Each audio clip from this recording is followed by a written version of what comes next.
In this demonstration, I'm going to show you how to graph a hybrid function. This is preliminary question 1e, where we have to graph h of x. Okay, the first thing we're going to do is define our function. So you go into menu, under actions define, and we'll call this h of x equals. Now the hybrid function template is just here, and this one here is already highlighted for me, and this is the one I'll be using. Okay, the first part of the hybrid function is x squared minus 10x plus 28.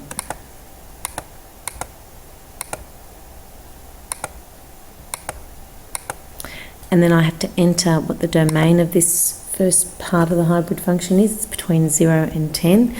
Press 0, the inequality symbol, x, once again the inequality symbol, and 10. Okay, the second part of the hybrid function is another quadratic, and I need to type it in as negative x minus 15 squared plus 53, and the domain of this function is between 10, x, and 20.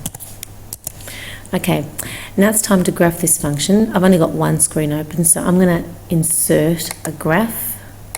You could also do this in the home menu, but I just prefer to do it like this.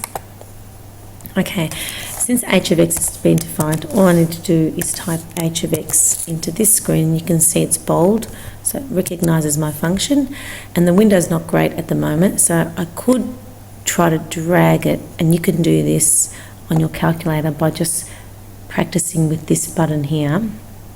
But I still can't see the entire function. I see the first bit, but not all of it. So what I'll do now is change my axes. If I click on this is like going into the Windows settings menu. If I double click, it allows me to change this number. I might make this around 18. Pressing tab goes to the next value, the maximum value on the y-axis, and this will go in a clockwise direction if I keep pressing tab, or you can just double click on the value. And I'll make this, I know the maximum of my hybrid is 20, so I'll make this 30. And you can sort of see the function there. That looks okay. I might just put it in the center a bit. So click and drag. You can click and drag the label too on your graphics calculator. And that's my hybrid function. You can also see essentials features of this graph if you wanted to. You could use, once this is up, you can go into menu, under analyze. You could analyze the maximum, the minimum, and get estimates of the turning points and so on.